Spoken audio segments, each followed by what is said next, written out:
Hi everyone! Today we will continue our journey through Saint-Pétersbourg.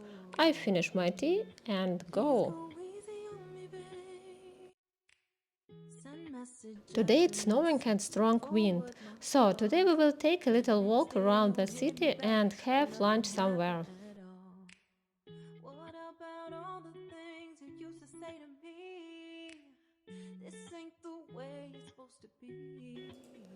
Petersburg is full of virus, and this makes it a little difficult to admire the facades of houses. In Moscow, for example, all the wires have long been removed on the ground.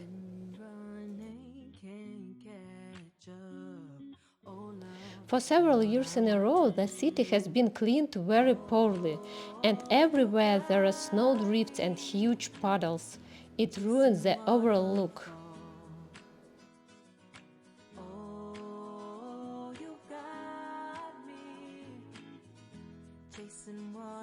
So we got a little cold and went to warm up and have a bite to eat in a cafe on Nevsky Prospect.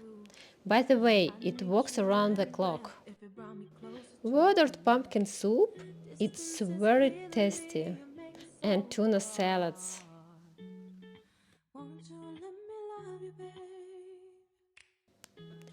And here is such a duck pizza. It's very unique and delicious. And this is my favorite winter tea with cranberries. True, it's salt in the summer too.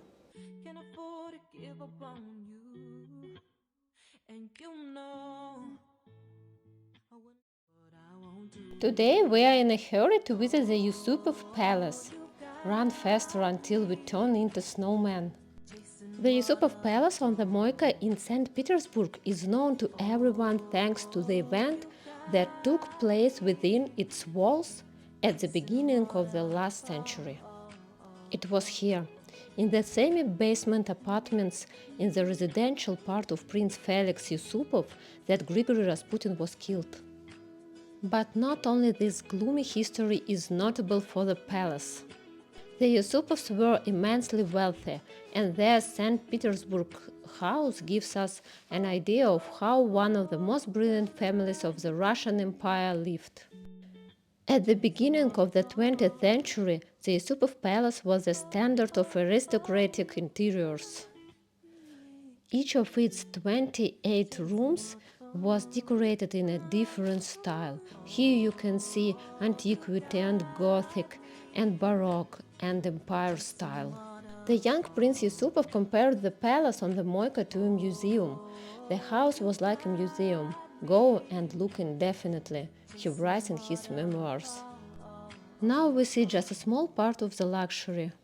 The palace also had its own art gallery. Rembrandt and Boucher hung here. While in Paris, Prince Nicholas often visited Versailles. Louis XVI and Marie Antoinette were friends with him. From them he received as a gift a flowered black porcelain service, a masterpiece of royal workshops. The palace even had its own miniature home theater. It was decorated in the spirit of Louis XV, a lot of gilding, stucco, velvet paintings. The chamber hall is unique in that it has been preserved almost unchanged. And after the revolution, famous Russian poets Sergei Yesenin and Alexander Blok appeared on this stage. If you are in the Yusupov Palace, be sure to check out the cafe. Here are a few. Sweets are prepared here according to Yusupov recipes. And everything here is so cute and cozy. It looks like you're in France. Of course, the Yusupov Palace leaves an indelible impression. And after that, you want to sit quietly and look at the snowball outside the window and enjoy the dessert. We decided to try the traditional Yusupov mousse.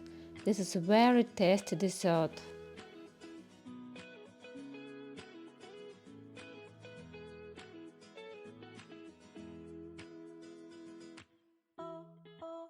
I haven't shown you our cozy yard at the hotel yet. Let's go and see. This is the art space we have here. There are many cafes and creative workshops. Everything looks so cozy, especially with natural snowflake decor.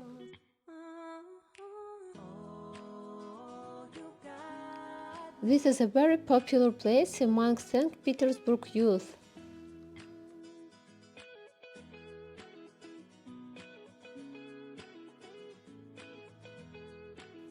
We decided to have breakfast in one of the local cafes. It's very wide space, it's very tight and there is no toilet. We want to have toast with cheese and stewed cabbage for breakfast, and avocado toast with salmon and egg benedict. The prices are quite high, but I cannot say that it was very tasty. Food is mediocre.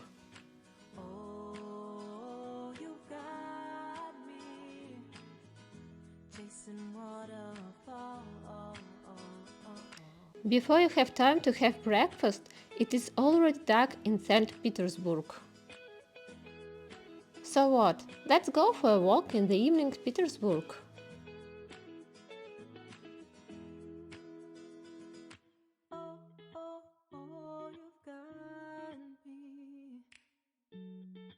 Chasing waterfalls.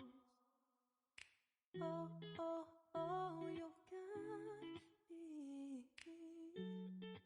Chasing waterfalls. Today I want to invite you to one of the most interesting and modern art spaces in St. Petersburg. We are now at the Rarto Museum of Modern Art. You buy a ticket for a year online. It costs a little more than a single ticket, taking a photo of you, and you can visit the museum as long as you want. And at any visit, it's enough to look into the camera, and the entrance opens. Yes, everything is very modern, no controllers and paper tickets. In total, there are 5 floors in Urarta, and there are both permanent and temporary exhibitions. The museum building impresses with its spacious rooms and stylish interior. Urarta hosts exhibitions of famous artists, photographers, and designers. Sometimes Urarta presents interactive objects that you can touch or read. Now there is an exhibition on the theme of Alice in Wonderland, a book that forever attracts the attention of the director, animators, artists, designers. But today we came here to see another exposition. Today there is an exhibition dedicated to the provocative works of the famous photographer Helmut Newton. His provocative, erotically charged photographs have become a mainstay of Vogue and other high-profile publications. Although critics called Newton's style pornographic chic. His work has appeared in various magazines, including such significant ones as French Vogue and Harper's Bazaar. The photographer developed his own special style. In an interview, Helmut Newton talked about his interest in the nature of power, political, financial, and sexual, which was also read in the subtext of some works. During a long and fruitful career, Helmut Newton often photographed famous actors, politicians, artists, and musicians. Among the stars caught in the lens of the photographer, Andy Warhol, David Bowie, Mick Jagger, Nastasya Kinski, Sophie Loren, Elizabeth Taylor, Monica Bellucci, Salvador Dali, Margaret Thatcher, and many others. Well, and we go down on floor below to see the unusual work of a modern artist. The artist cuts out figures of people from paper and inserts them in unusual angles.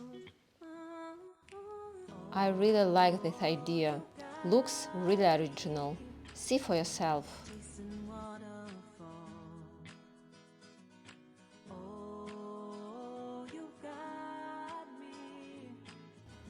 The museum has several large cafes selling desserts and drinks. Everything looks very modern and fits into the general concept of the Museum of Modern Art. In the cafe there are screens on which they show advertisements for new exhibitions.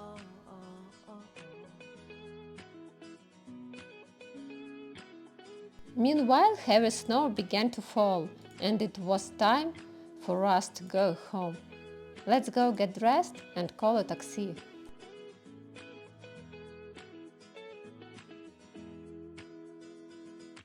Oh, oh, oh, you've got me chasing waterfalls. While we were studying the exposition, we were very hungry and decided to go to an Italian restaurant. Chasing waterfalls. It's very cozy and delicious here. We ordered duck pasta and fish and chips.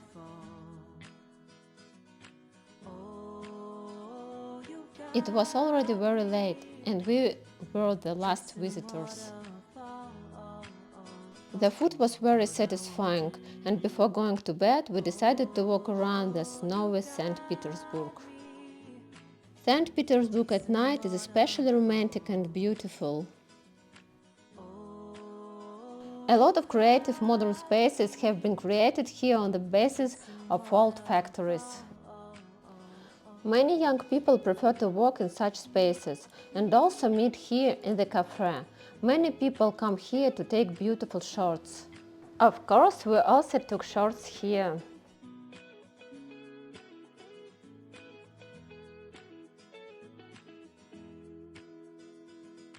Oh, oh, oh, you've got me. In our hotel on the ground floor, you can make yourself tea or coffee around the clock. I'll probably take this opportunity and make myself some tea.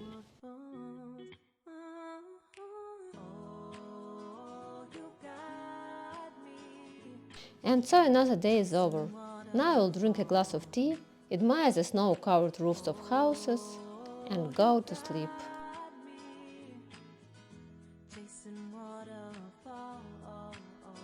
Today we are heading to the Mikhailovsky Castle. This imperial residence is rarely included in standard tourist programs. But at the same time, tourists are always brought to it during night excursions. Because at night, the tragic history of the castle and its owner sounds even more sad and dramatic. Our road is long, and as we go, I will tell you a little about the history of this castle. In the very first month of his reign, Emperor Paul I issued a decree on the construction of his own residence. Paul decided to build a new palace on the site of the wooden summer palace of Elizaveta Petrovna, which ironically was the place of his birth. According to legend, during the construction, the emperor repeatedly stated that he wanted to die where he was born. By a mystical coincidence, it happened. According to legend, the archangel Michael appeared to a soldier on guard at the site of the future palace. Therefore, the palace was called Mikhailovsky. Emperor Paul decided to call all his residence palaces. The gates of the palace were decorated with an inscription. Once it was predicted to Paul that he would live as many days as there are letters in this inscription.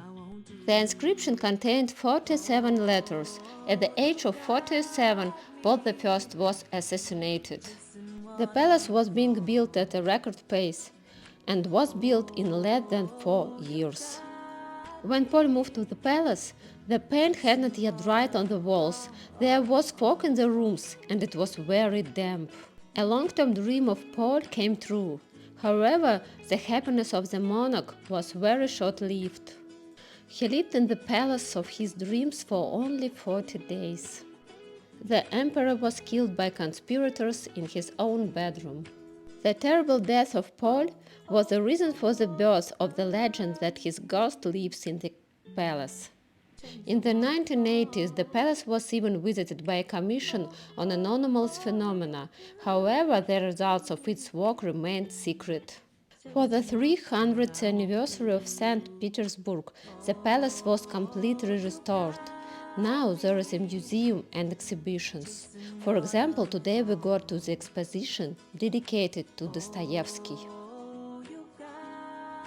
The exhibition is very original, interactive. This is very unusual for a classical museum. Well, our journey through the Mikhailovsky Palace has come to an end. I hope it's not the last time we have been here. As you can see, street artists sell paintings in St. Petersburg, even in winter, even in cold weather.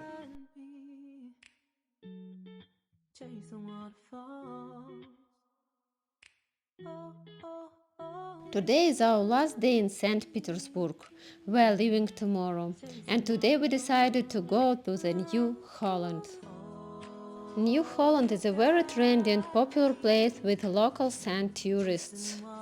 Walk from our hotel for 20 or 30 minutes, but taking into account the snow drifts, somewhere around 40-50 minutes. But we still want to go there. Now there is a skating rink open and we really want to go skating.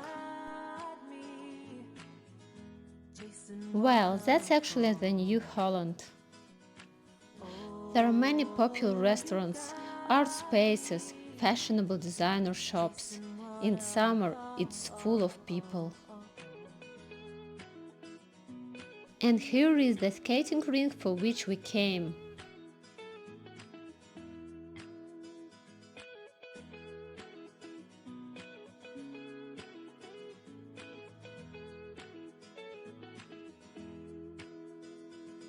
You know, it's so weird. We walked here for so long, but we didn't like the ice rink at all. It's very, very small. I have a skating rink in my yard near my apartment that is much bigger and more beautiful. The ice rink on the New Holland is expensive, about $8 an hour, and about $15 more for rent skates. And the music only plays 1 hour in the evening. I didn't expect this. This is the worst skating rink I have ever seen. Now we are going to a very fashionable place. It's called the Bottle. Now it houses shops, restaurants and public spaces. Concerts, lectures and film screenings are held in the courtyard. But it was not always so.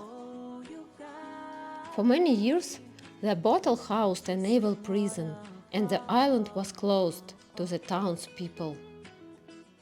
But times are different now, and here we heard there are delicious restaurants. Let's go to one of them and try.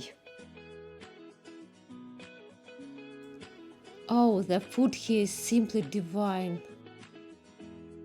It looks simple, but it's so delicious you can swallow a fork. I definitely recommend you visit this place.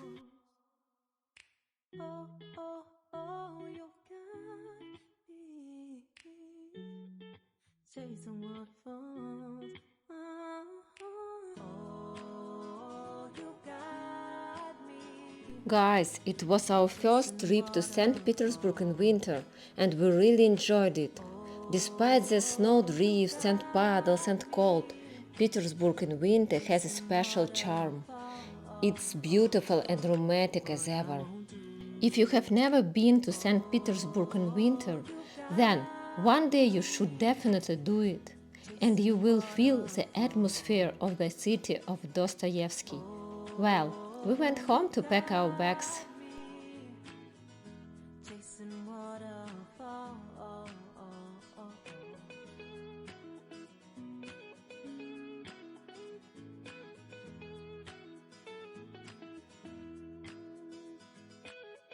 Now we say goodbye to the beautiful St. Petersburg. We will definitely come back here again. And now it's time for us to leave. I was glad to share our journey with you. Bye everyone. See you in the new videos. Chasing waterfalls. Oh, oh, oh, you got me. Chasing waterfalls.